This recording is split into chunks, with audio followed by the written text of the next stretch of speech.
Assalamualaikum warahmatullahi wabarakatuh.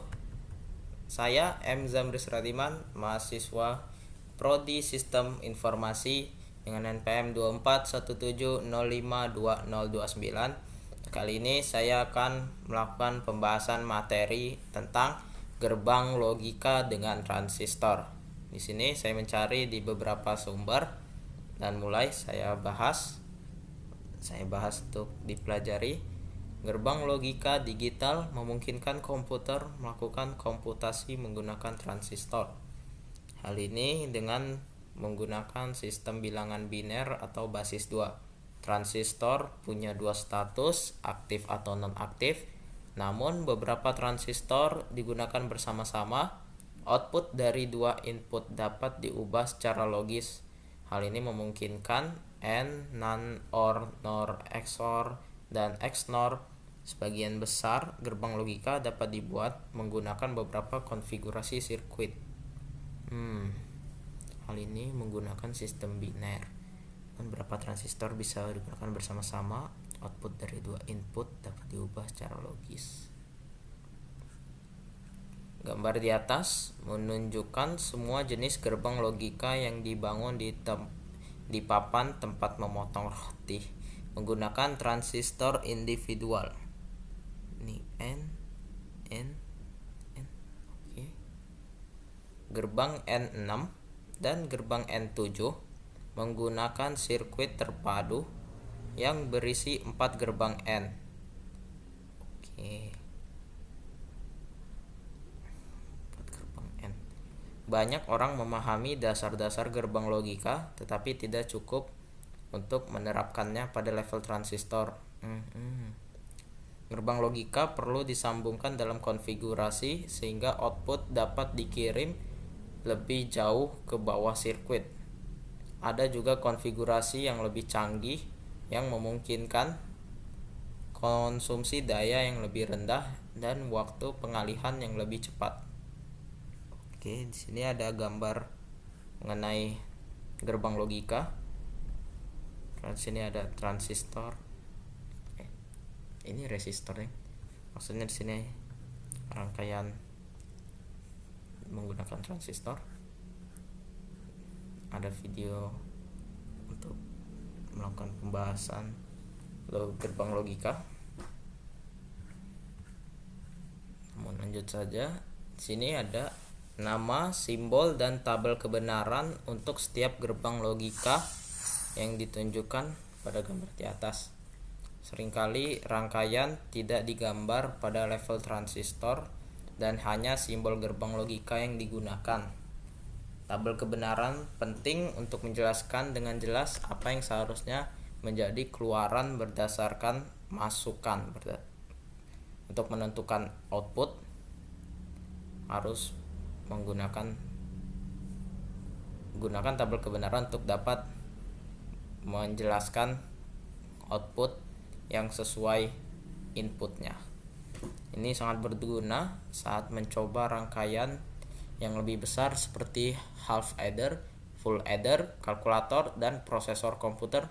Di sini ada buffer, input 0, output 0, input ini ada AND dengan tabel kebenarannya, ada OR ini seperti OR itu atau buffer, XOR ini jika maka mungkin ya, inverter, NAND, NOR, dan XNOR. Oke, seterusnya penyangga. Buffer ini rangkaian sederhana yang nilai inputnya sama dengan nilai output. Oke, jadi outputnya sama dengan input. Ini berarti kalau input mati, output mati. Karena jika input nyala, output juga nyala. Ada banyak alasan buffer ditambahkan ke rangkaian. Buffer biasanya digunakan untuk memastikan sinyal output yang kuat. Tegangan atau arus input mungkin bernilai rendah dan menjalankan input melalui buffer membantu memastikan level output yang konsisten. Ada lebih dari satu cara untuk membuat buffer. Oke. Buffer tuh sepertinya bagian sini. pengubah arus inverter. Inverter menggunakan satu transistor untuk mengambil sinyal input. Oke. Dan membuat sinyal output sebaliknya.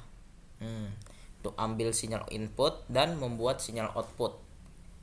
Ini berarti jika input mati, output menyala. Jika input menyala, output mati. Oke. Banyak orang mengatakan gerbang NAND adalah gerbang AND dengan inverter. Tapi gerbang ini memiliki logika terbalik. Tetapi gerbang NAND bukanlah gerbang AND dengan inverter. Gerbang NAND dibuat dengan 2 transistor dan gerbang AND 3 transistor saat mengirim output. Gerbang AND ini pada dasarnya gerbang NAND dengan inverter, namun LED di sirkuit juga dibalik saat arus mengalir melalui sirkuit dalam gerbang AND 2 transistor. Arus mengalir menuju ground kedua dan dapat digunakan sebagai sinyal output dalam gerbang AND 3 transistor. GND.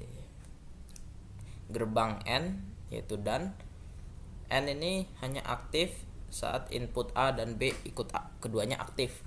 Dalam semua kasus gerbang ini tidak aktif.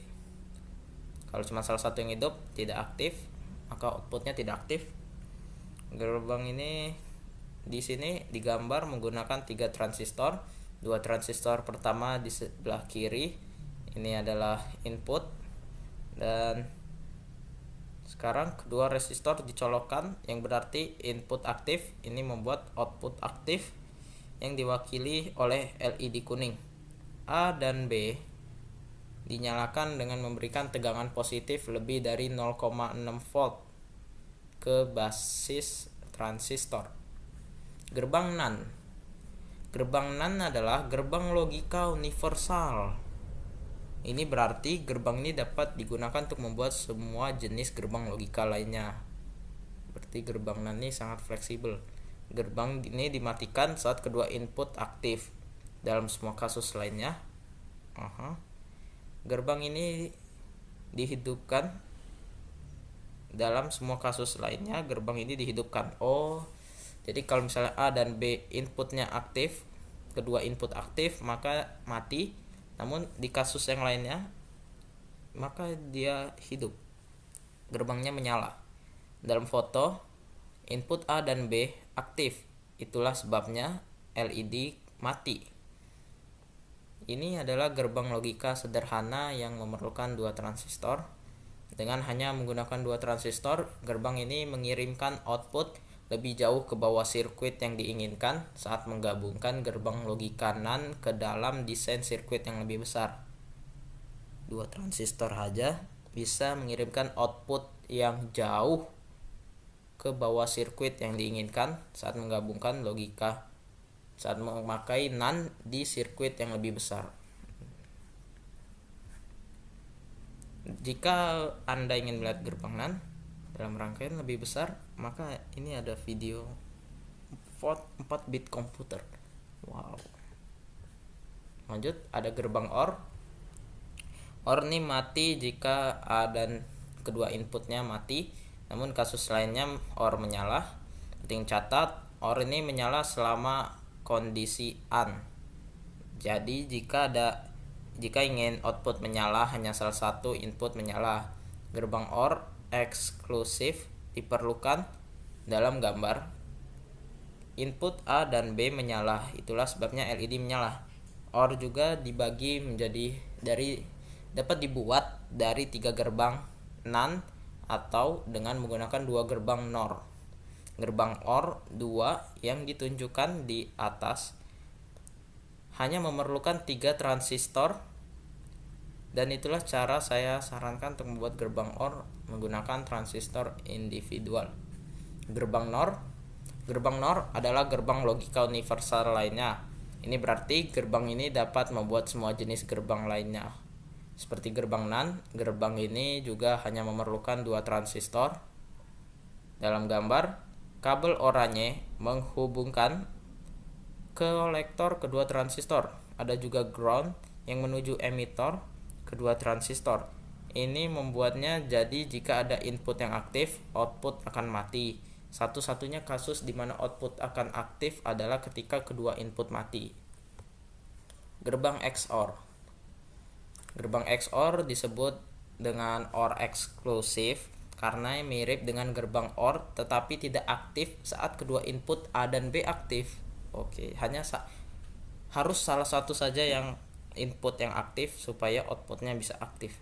Pada gambar ini A yang aktif, itulah sebabnya LED menyala. Ini adalah gerbang yang umum digunakan untuk bangun half adder dan full adder. Gerbang ini dibangun dalam beberapa konfigurasi termasuk menggunakan gerbang NAND dan OR. Gerbang yang ditunjukkan menggunakan 6 transistor dan outputnya dapat dikirim untuk digunakan sebagai input di sirkuit lain. Gerbang XNOR. Gerbang XNOR juga disebut gerbang NOR eksklusif. Jadi ini seperti di atasnya NOR. Ini berarti gerbang ini tidak aktif ketika hanya input A atau B yang aktif. Dia harus mirip seperti N ya menurut saya. Ketika kedua input aktif atau non aktif, output akan aktif. Beda dengan N ternyata.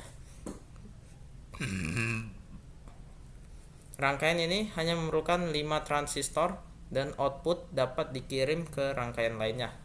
Dalam gambar ini, input A dan B keduanya aktif, itu sebabnya LED menyala.